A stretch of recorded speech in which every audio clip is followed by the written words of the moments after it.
Hello, SpongeGex here, continuing my Mario Party series review.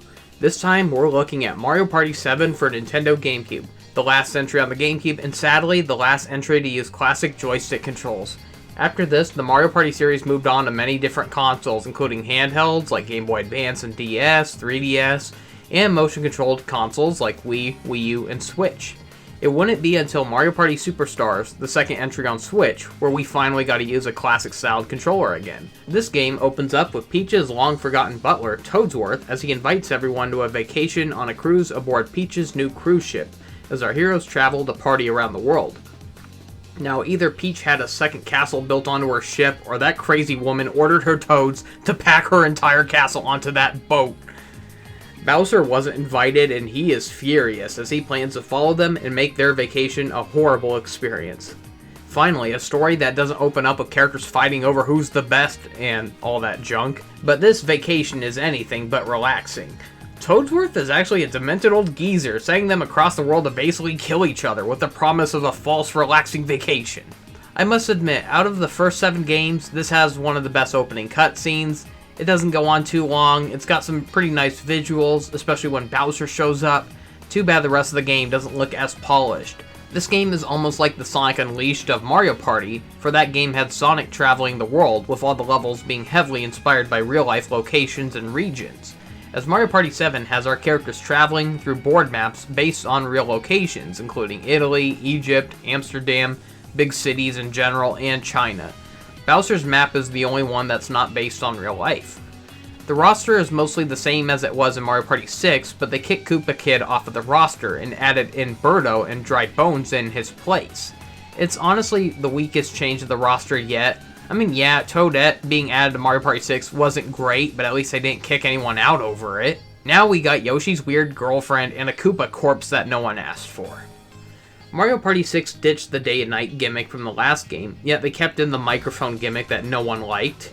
So Mario Party 7 once again forced players to pay $20 extra to buy another microphone bundled game, despite how many likely still had theirs from the previous entry, and they did not offer to sell each of them separately. The microphone from the last game wasn't great, but it still had some okay minigames if anything, not ones I'd really want to go back to, but they were kind of a fun little gimmick. But there are even more mic minigames in this one, and not a single one of them is good. Last time, most of them were just 1 versus 3 minigames, and they could go by pretty quickly.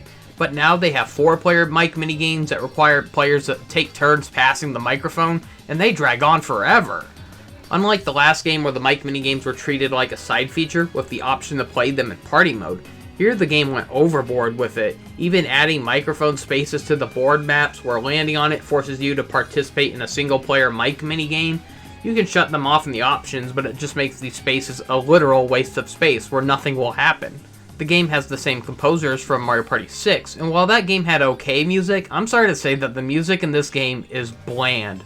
None of the music seems to fit the visuals presented, and some of it's just downright annoying or unpleasant to listen to. The only tune that I found okay was the music from Bowser's board map. It's still not the worst original score out of the entire Mario Party series, but it's such a shame to hear such general music in a series that was once full of such catchy and whimsical tunes. A lot of people point 2006's New Super Mario Bros. For Nintendo DS to being the first entry to give the modern redesigns for many of the enemies from Mario's past. But it was actually Mario Party 7. Mario Party 7 was the one that got rid of the old blue spikeless thwomps that were introduced in Mario 64, and they replaced them with these gray spiked ones, similar to how they looked in Super Mario Bros. 3. I don't care what people say, I missed the blue spikeless thwomps. Back then, the piranha plants had green lips, and now they have bigger white lips.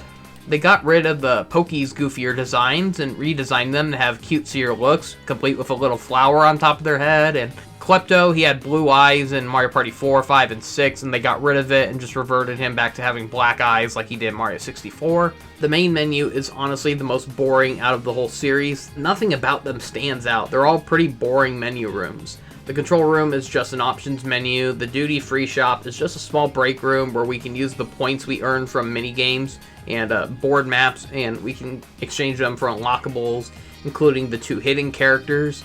We can unlock these souvenirs from the board maps, and we can view them in this room, but they're really not worth going through the effort of collecting. They're no Super Smash Bros. Trophies, that's for sure. This game has some of the weakest unlockables I've seen in the series. It makes the Mario Party 4 dollhouses look better in comparison. At least they had some cute little charms, but in this, they're just useless knickknacks that aren't even fun to look at, not even collect. Still better than getting a character's face carved into a mountain like in Mario Party 3, I guess. I mean, that one so far had the most underwhelming unlockables, I guess, but... So let's head to Minigame Cruise next and check out the minigames and modes here, starting with the 4-player minigames. Sadly, this game has the weakest collection of 4-player minigames I've ever seen, only 13 regular minigames, while the rest of them are mic-themed. Now usually there's a little over 20 4-player minigames, so if you play this without the mic minigames, it's the shortest collection of 4-player minigames out of the whole series. Catchy Tunes has us running and jumping around to collect one of each of 5 different colored notes. It's okay, but I think it would have been better if each colored note was worth different points instead, as we just race around until the time goes out and whoever gets the highest points from collecting notes wins. I think that would have been better. The arena is neat though. I like how it's just made of a metronome, a xylophone, a piano, and drums. That's really cool. Bubble Brawl has us swimming in a bubble as we try punching the other players out. Track and Yield is basically a platform peril clone, but on a conveyor belt. Starts off easy as we just jump over hurdles, but then electric hurdles appear and the belts start moving faster, making for quite a tricky challenge. Fun Run has us running up a long spiraling tower as we jump over spinies and look out for the colored trapdoors to hop over, along with making sure to look out for these colored walls with booby traps. When we see them, we gotta halt and slow down and wait for it to jump out so it doesn't push us off, then jump over it. So falling off makes us lose a lot of time. This might be tricky at first, but once you get the pattern memorized, it's a very easy minigame. It's just kind of repetitive, it gets kind of boring. It was fun at first, but it got picked so many times during my playthrough, I got sick of it.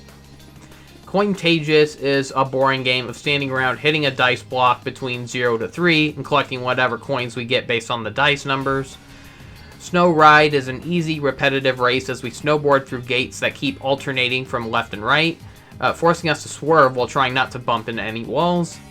Picture This is one of the few 4-player minigames I really liked in this. Each player is given a flipbook animation as we're instructed to look through the pages with the shoulder buttons to go forward and back in order to find a frame that matches a still frame that we're shown. The first to find 3 matching still frames wins. As a fan of traditional animation and as one who has experience with advancing through still frames with my experience of video editing, I really appreciate this gameplay. I love how it's themed after basically just going through frames of animation. That's really cool. Ghost in the Hall is a real dumb luck minigame that can really drag on, as we advance through a randomized haunted house maze full of trapdoors and boos as we try avoiding them in order to find the exit. I do like the theming of this one, but I hate luck minigames that drag on. Big Dripper has us standing underneath honeycombs as we try to collect honey in our honey pots. When the controller rumbles, we need to hold the A button to duck and hide from the bees, or we will lose time. Target Tag has us fired out of a cannon as we steer our characters through targets while avoiding Bowser targets. Whoever gets the most points wins. It's a fun idea, but the CPU can get really pesky as they keep bumping us out of the way.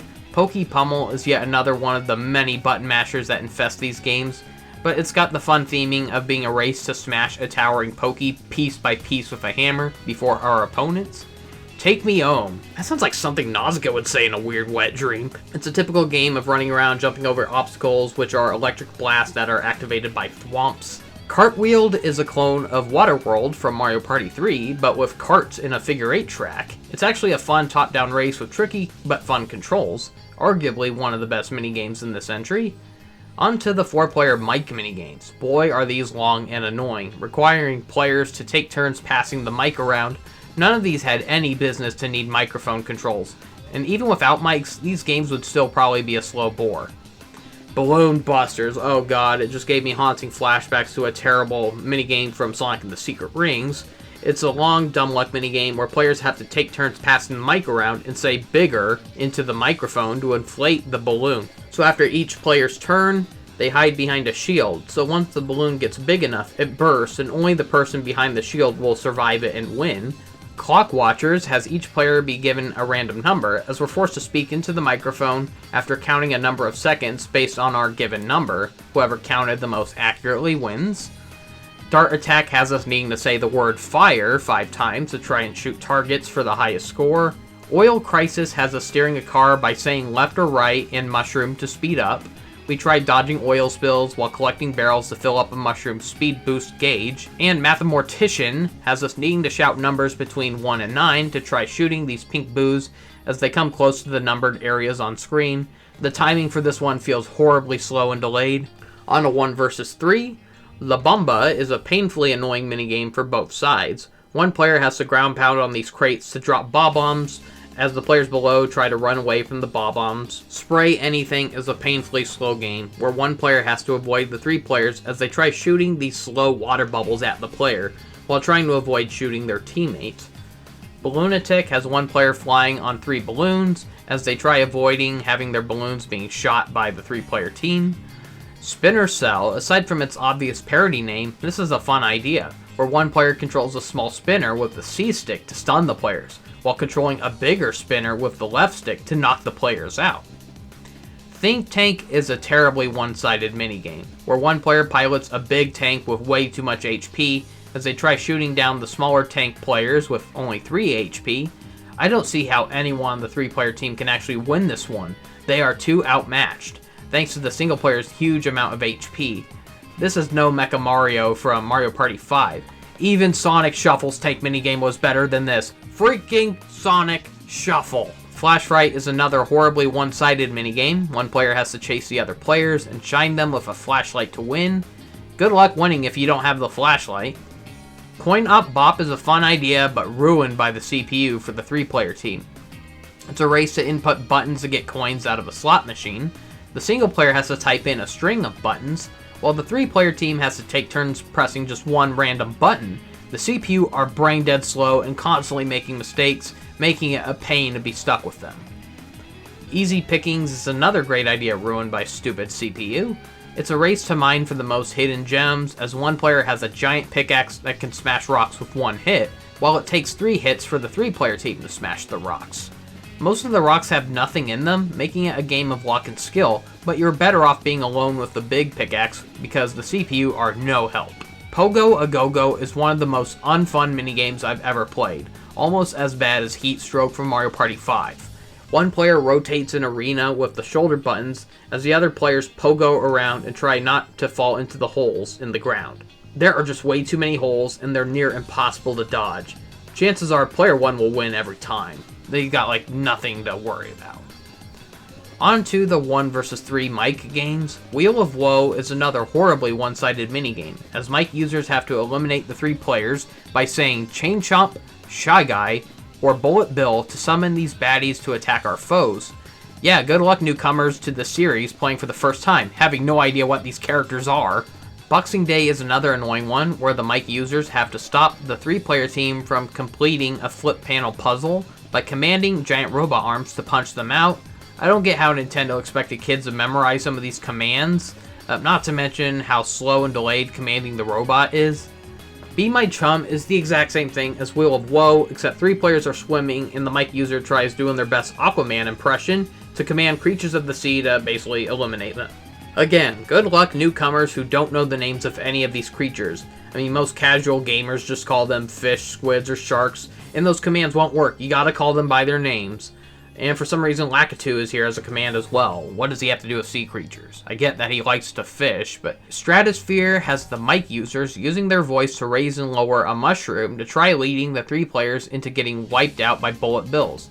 This one could have easily worked with just joystick controls, and for some reason, they force you to say move up or move down, instead of just simply saying up or down. Because if you just say up or down, it won't work. You gotta say move in front of it. Why did they have to make it so annoying? Number Crunchers is the most unresponsive mic minigame I've played so far. We have to try crushing players by shouting the number along with a matching square or circle shape to crush the players on the numbered circle or square platforms.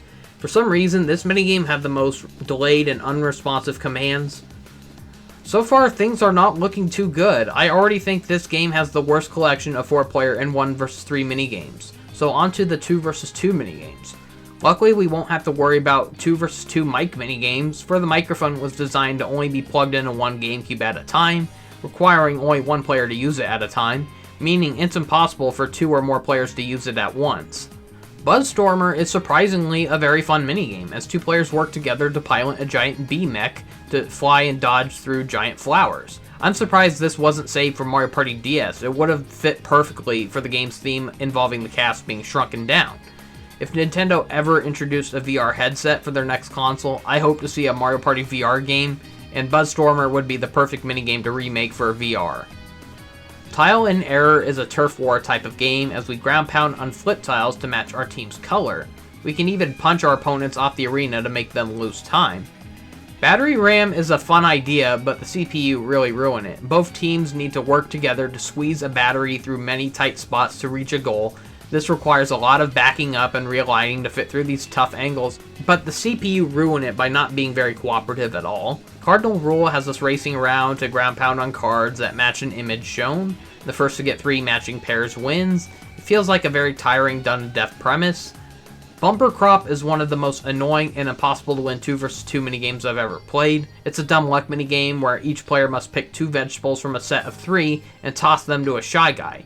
Some of the vegetables we pluck out will be fake outs, and Shy Guy has a dumb gimmick where he changes his signs from an O or an X, and he'll only accept the veggies when his O sign is up.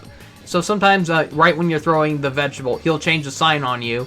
It doesn't matter if you threw it when it was on a circle, because he changed it to X as you threw it, he'll deny it, forcing you to have to pick another one and try again. I really hate this one, and the CPU partners are no help. It was confusing to figure out what to do at first, but even after getting the hang of it, it feels like the CPU are rigged to always win this one. Hop-O-Matic 4000 is a neat idea, but once again, stupid CPU. We have to take turns pressing a random requested button to move our 4-legged weird robot creature one by one, to make it leap to the finish. The animation of this robot is so cool, but if only the CPU weren't such screw-ups. Winging it is just a button masher as we mash the A button to have our paratrooper robot fly the highest. What is it with the robots in all of these 2 vs 2 minigames? Sphere Factor is another fun idea, and you guessed it, ruined by CPU. Both players need to work together to push a giant ball through a course, but the CPU are uncooperative and they do not follow your lead, often pushing the ball towards a wall or off a bridge. Having it fall off the bridge towards the end is the worst, because it is so hard to push it out once it's trapped down there. Herbicidal Maniac is a neat combination of whack-a-mole and arcade shooting, as we try completing 3 rounds of shooting out all the piranha plants before our opponents. We want to avoid shooting Spinies, which will summon more plants. Too bad the CPU are stupid and are prone to shooting them. This minigame should have been a 4-player minigame instead of a team game. Pyramid Scheme is one of the most frustrating 2 vs 2 games I've ever played. It's another great idea, but the CPU are even more insufferable than usual. I didn't even know that was even possible. Using the same controls as battery RAM, we need to work together to haul a crate around to catch fallen coins before they sink into the sand. The CPU are the most uncooperative ever. You try heading for the coins, but they choose to pull in the opposite direction away from the coins, or they head for a random wall instead. I missed so many coins that were in plain reach because of their idiocy. World Peace. Each team races to find 2 pieces that can be matched together to create a shape that's presented to us. The first to get 3 matching shapes wins. Once again, this feels like a 1 vs 2 minigame, for your CPU are totally useless. They do nothing or keep grabbing the wrong shape, so it's up to you to do everything right. Spider Stomp has a very misleading title, for it's an arcade shooter where we sidestep to shoot out spider enemies, leading to a giant spider boss fight at the end. It's cool to see an arcade run and gun minigame, but it does go on a bit too long. It can go up to like over 3 minutes long. There's no HP, but we want to avoid the web projectiles, for they'll immobilize us briefly. It's basically just a race to kill the big spider first. While the CPU ruined most of these minigames for single players as usual, this admittedly has an impressive library of 2 vs 2 minigames, some of the best in the series, which is sad because the rest of the minigames are pretty bad in comparison. So I don't get how the rest of these minigames are mostly bad, and then 2 vs 2 has some of the best I've ever seen. On to the battle minigames. Helipopper is arguably the best battle game in this collection, as we pilot helicopters to pop the most balloons while avoiding being stunned by bullet bills. Monty's Revenge is a hilarious concept where the tables have turned, as Monty moles have us cornered in holes as they try smashing our heads with hammers. We hold the A button to poke our players' heads out of the hole, and we have to let go of the button for them to hide back in it. Getting hit with the hammer will stun us for a bit, so whoever can keep their head out the longest is the winner, basically. Deck Hands is a long, boring dumb luck minigame as players take turns drawing 3 cards. Whoever gets the highest combined number wins. Air Farce is my least favorite battle game here. It's a challenge to glide the furthest as we tilt the joystick right to dive and left to tilt upwards. I've played this a number of times and I still can't get the hang of it. I'm just so used to other gliding controls from other Mario games like in Mario World or Paper Mario The Thousand Year Door. Remembering how those games played with the gliding controls, it just messed me up every time this minigame was selected. And the final countdown has us trying to punch opponents off of an arena with floor panels that have countdowns on them. Once a number reaches 0, the floor panel opens up a trap door, so the last one standing wins. On to the Duel minigames. For some reason there's a lot of forest or river themed ones. Warp Pipe Dreams is a tiring dumb luck game of jumping through a bunch of warp pipes and hoping it leads us to the goal. A very tiring, already done premise. Wait For It is actually a fun one, where we try whacking these heavy balls that for some reason resemble the Google Chrome icon. We try keeping the balls off of our half of the arena. Whoever has the most balls on their side loses, as their floor will collapse from all the weight. Mad Props is a decent motorboat race, as we control a left and right motor with the shoulder buttons to propel, as we try steering our boat through river rapids to win a race. For a GameCube game, the river effects look really nice. Give Me a Sign is basically Mushroom Mix-Up mixed with Shy Guy Says, and it's a duel game. So I admittedly misread the rules when I started this. I thought we had to stay on the platforms that match the Shy Guy's sign, but we're supposed to avoid the symbols that match his sign. Bridge Work is a very tricky survival challenge as we try dodging these leaping Cheep Cheep. Spin Doctor is a long and boring race as we have to wait through a maze of spinning platforms to reach the goal. It is just annoying and it takes trial and error and dumb luck to win. Hip Hop Drop is a race to press random button prompts to pogo to the goal first. Royal Rumpus is a challenge to ground pound on the most Goombas. I feel like this would have worked better if it just let us simply jump on them. Lightspeed has players racing around in vehicles that change the colors of the panels as we drive over them, as we race to fill up the floor to dominate with our own colors. Apes of Wrath is a crazy and funny chase as the players anger Ukikis for eating their apples, and whoever gets caught by the Ukikis loses. Over time, more Ukikis will spawn, making it harder to evade them. Fish and Cheeps is another tricky one involving dodging Cheep Cheep, except now we have to dodge them while swimming. Finally, Camp Ukiki. It's a fun idea, but it goes on too long, and it really needed a time limit, for it's real easy to slip up and fall off of this one. I might anger some people here, but I was never a fan of the Crash Bandicoot games. I prefer 3D platformers having cameras that players can actually adjust or rotate to make the platforming easier, along with allowing us to take in some of the beautiful sights a game might have to offer. So this has a dynamic camera angle similar to the Crash Bandicoot games, a lot of diagonal movement, making some of the jumps and perspectives hard to get used to. On to the DK minigames. Unlike past games where there were only 3 DK minigames, there are 6 in this one, including 3 that are strictly for single players. Peel Out is a dumb luck game where we choose to go down left or right slides and hope that the path we chose will lead to more bananas. Bananas Faster is the most annoying one, where we just press the A button to jump out onto a spinning wheel, and as we try collecting the most bananas, it's another dumb luck one. Stump Change is the only decent 4-player DK minigame. We roll around on barrels, bumper ball style, as we try collecting the most bananas without rolling off of the stump. Onto the single-player ones. Jumpman is a great tribute to not only Mario's original name, but also DK's first game. We race DK one-on-one up an obstacle course themed after the first Donkey Kong game, as we leap over barrels and climb ropes to reach the top. Vine Country is just a one-on-one version of a DK minigame from Mario Party 5, as we button mash to climb up a vine and tilt left and right to dodge spiders and beehives. A Bridge Too Short is a dumb luck race as we choose a series of left or right bridges and hope they don't lead to a dead end. Half of the DK minigames in this are pretty bad. Most of the 4-player ones are just dumb luck based, while most of the single-player ones are actually decent. I still think the ones from Mario Party 5 were the best overall. Onto the Bowser minigames. Boy, have these had a history. They debuted in Mario Party 4, where Bowser tortured us with exclusive dumb luck based minigames that punished the first one to lose. The minigames got more punishing in future entries by trying to punish all the players, but the minigames were admittedly more fun in the other games. I actually enjoyed the Bowser minigames in Mario Party 6, not a single one disappointed me. Somehow, the Bowser minigames in Mario Party 7 are the worst. They're 7 altogether. with 4 of them being single-player challenges. All 3 of the 4-player Bowser games are just long obstacle courses, where the only way to win is to reach the end without getting hit once or falling off a cliff. Funsicle Course is a fun idea where we're forced to run and jump through deadly obstacles as we dodge thwomps, cannon fire, and spike bars that come out of nowhere at a fast pace. What ruins this minigame is that it goes on for too long, and it at least should have ended when 1 player is left. But the only way to win is to make it to the goal. Thunderwall has us climbing to avoid getting burned by the Koopa Kids. Magical Journey is the worst of the 4-player ones, as we platform over rocks to avoid falling into lava, while dodging cannon fire from the Koopa Kids. This wouldn't be so bad if it wasn't so long, and if there wasn't an invisible barrier pushing players back who managed to stay far ahead. Every time I played this, I died because the stupid CPU either jumped on me, forcing me to plummet into lava, or because I stayed ahead of everyone, but somehow got pushed back by an invisible barrier as I tried jumping to the next platform. This one is frustrating. Onto the single-player Bowser games. Tunnel of Lava is the first of the 1-player Bowser games. All of these involve finding a key to escape Bowser, so in this one, we have to smash Mecha Koopas to find the one with a key, while avoiding jumping on them as they start breathing fire. Treasure Dome is a dumb luck one where we got a series of treasure chests and 1 key.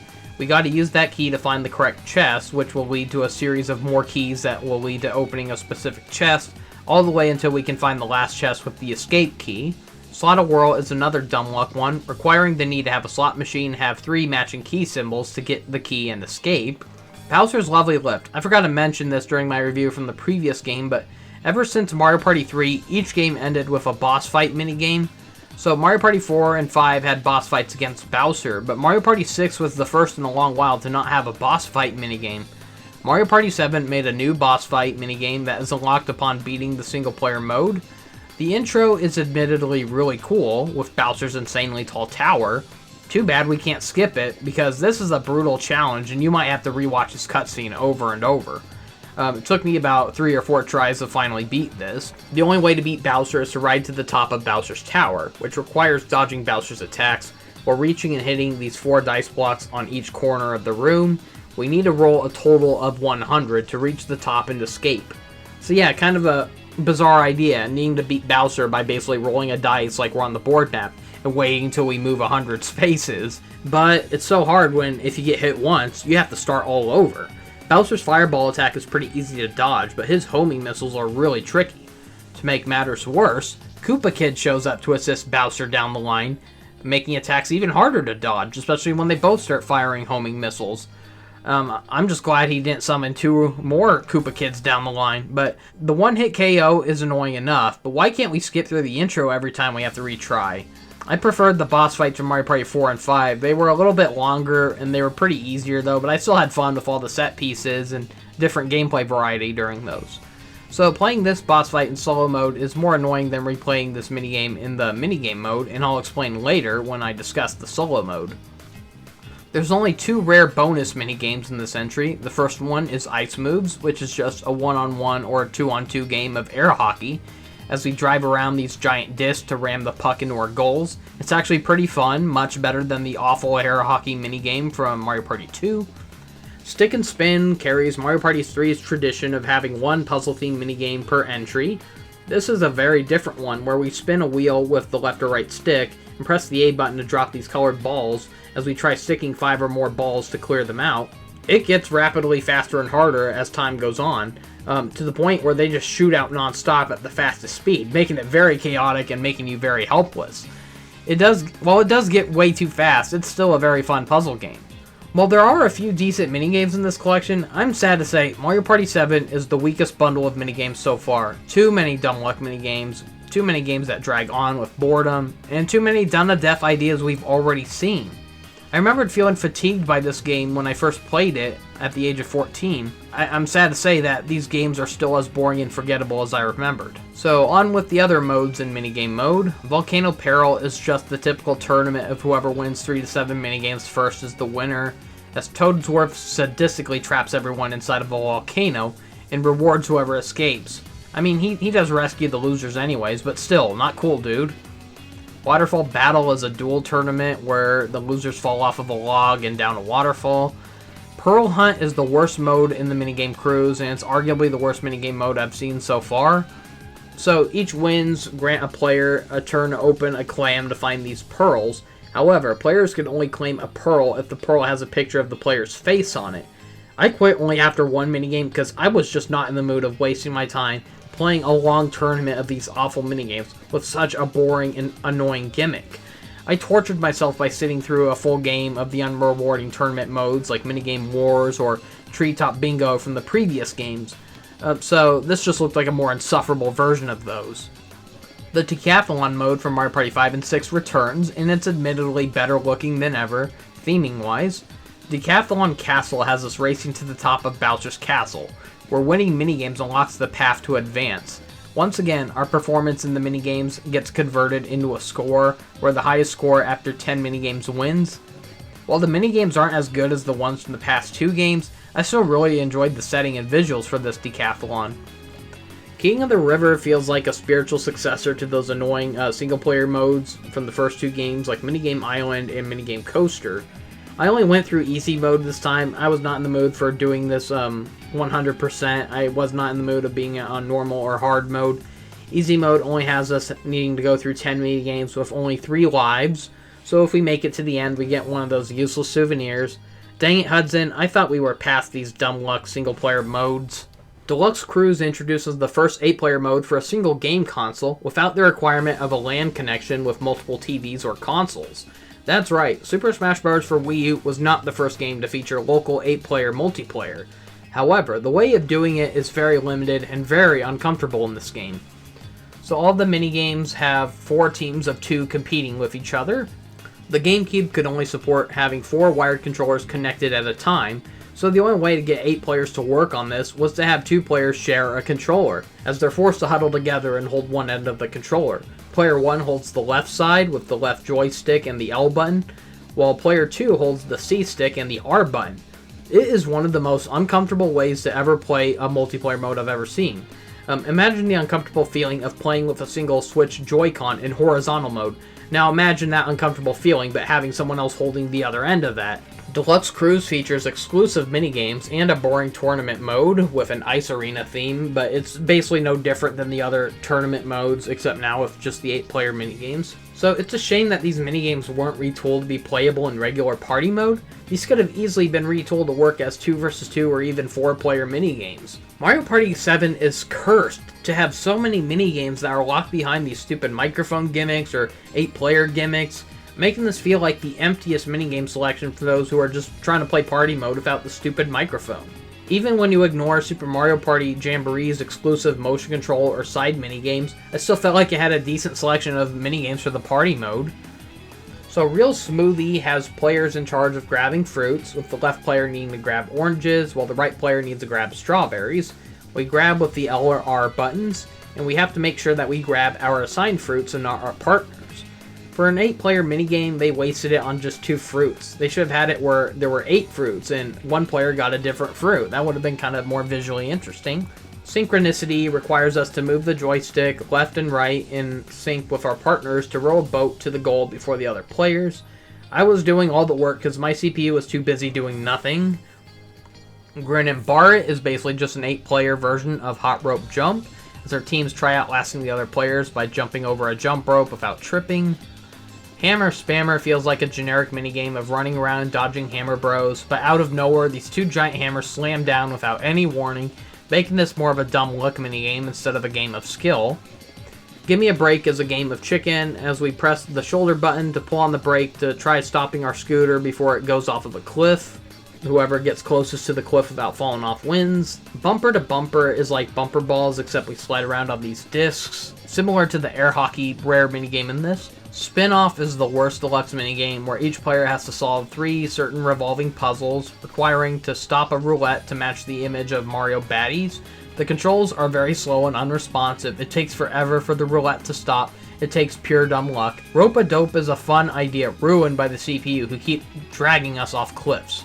Our players are tied to each other as they need to navigate through tricky narrow pathways without falling off. Like I said before, my partner kept running in the wrong direction, dragging me down with them every time. Duck and Cover is a race to have each team patch up their side of a pipe by pressing these assigned random buttons. You have to button mash them. So Bubonic Plague is an 8-player version of Hot Bob-omb, but the blast will knock out nearby players as well, and we can only pass it around in a clockwise pattern.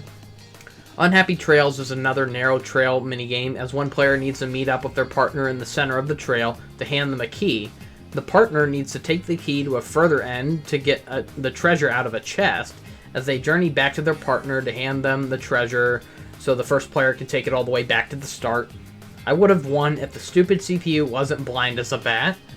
Finally, there's Shock Absorbers, where we tilt in the directions of these flashing buttons and punch them with the shoulder button before we get shocked.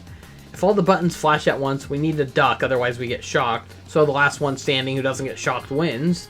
So Deluxe Cruise is such a forgettable mode. Most of the minigames feel like rehashes from past games. Some were decent ideas, but they were held back by being restricted to a mode that requires 8 players. I mean, you can still play it with single players, but have fun playing with nothing but CPU. It's just not the same. But not to mention how uncomfortable the controls are with having to share the controller with another player. Yeah, it's a really underwhelming mode that just did not need to be made.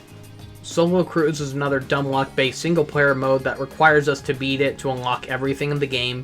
It does have a multiplayer option as well. So this story mode is revised to have us play through the party mode maps, but it's a 1 versus 1 challenge. So instead of competing with 4 players, we're competing with just 1 player across these 6 board maps. But they have different rule sets. So like one of them will have it where the goal is to be the first to reach 2 stars. Another requires us to reach the top of a mountain with 100 coins.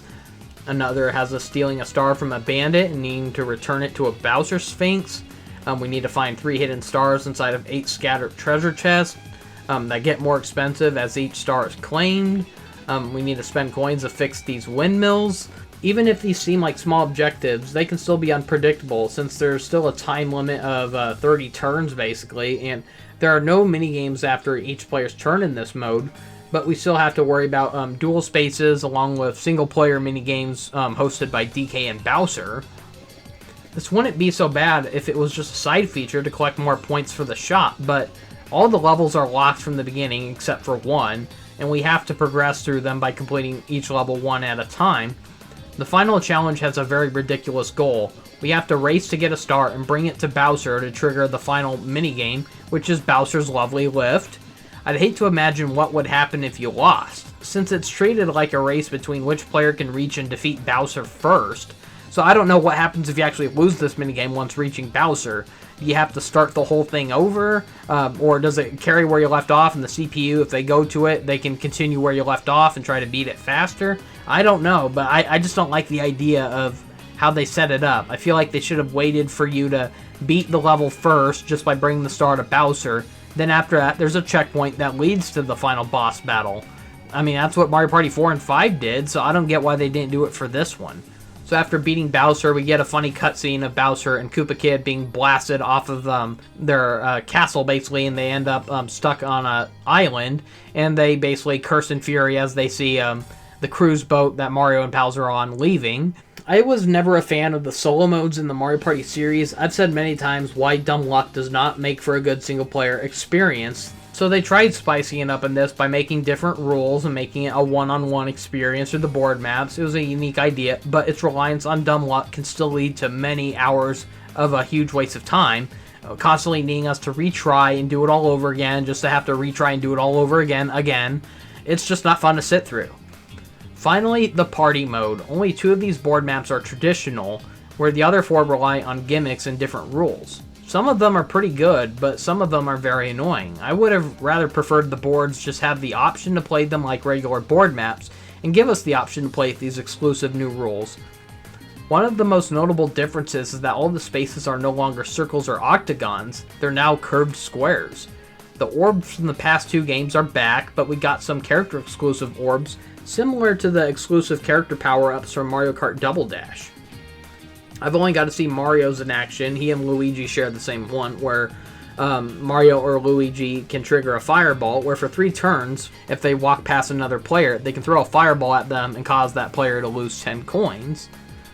So I really don't know what the other characters were. I know it's like Yoshi had one that involved a Yoshi egg, but I saw a Yoshi CPU discard it, so I never got to see what it did. So the last 5 turns got rid of the requirement where players must duel if they land on the same space, but we still got the duel spaces, so I don't mind this change because I preferred it being triggered by the space anyways, compared to seeing every turn leading to multiple duels, because players keep landing on inconvenient dice rolls that force them to land on the same space as another player.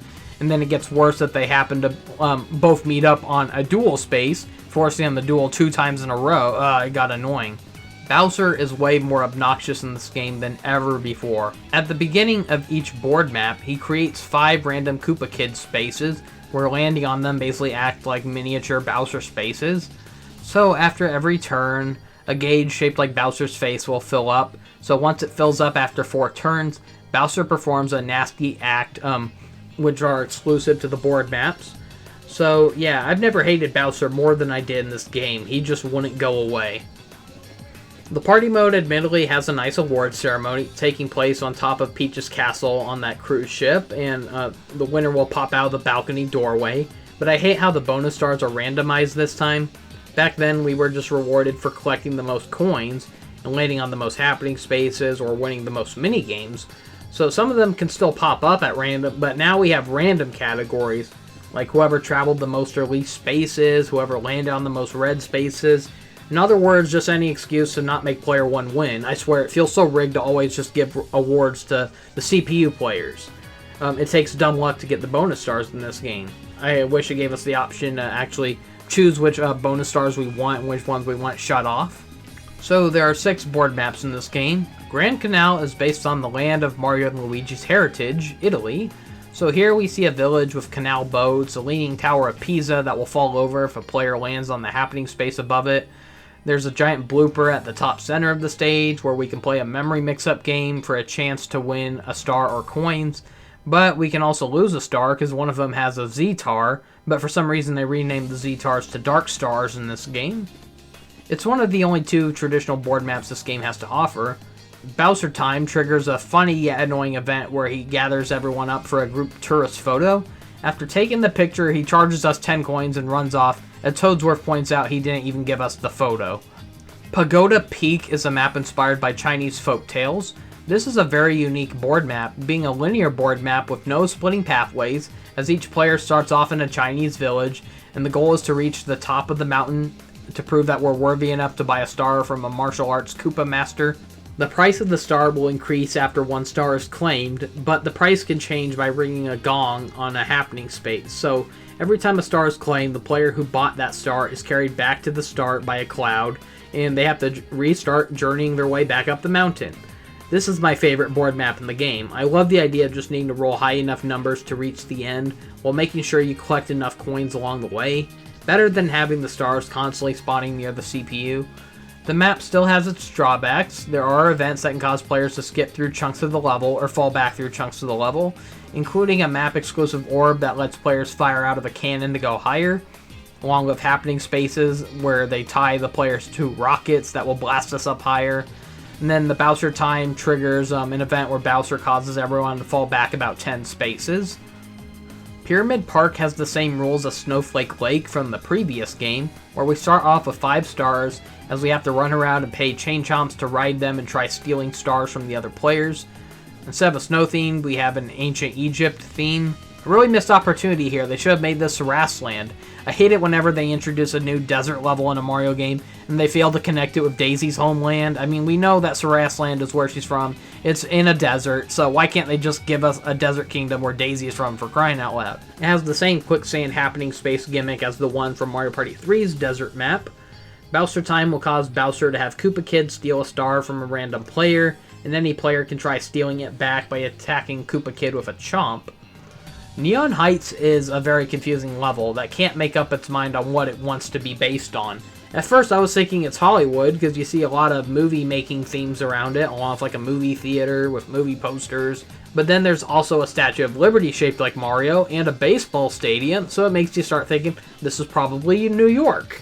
But then there's a bit of Vegas thrown in there with some slot machines, and And then all of a sudden at the very top, there's like this futuristic spaceship area. So I have no idea what's going on here. It's just a clustered mess of ideas. This is honestly my least favorite level in the game. Like, although the theming's a mess, I think it looks like a nice level, but it's a pain to go through. The gimmick is that you gotta get stars as you wander around to pay these blind treasure chests, and you open them and hope that you get a star, but they most likely contain like a coin or a bob-omb instead. This map is just a long and annoying chase that leads to disappointment most of the time. Bowser Time has Bowser place a dark star into one of the chests. Windmillville is a fun and unique map inspired by a Dutch town, complete with hills, sheep, tulips, and giant windmills, the stuff that you'll always see whenever like Amsterdam or some kind of Dutch town is a video game setting. If it wasn't for Fortune Street, this would be the closest we've gotten to playing a video game of Monopoly with Mario characters. The goal in this map is to buy out windmills. The first person to reach a windmill can buy it for any price.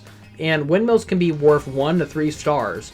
And players can even buy them out by paying for a higher bid, causing them to steal those stars from those other players. So the whole goal is to try buying out the land by buying out the most windmills that are worth certain stars.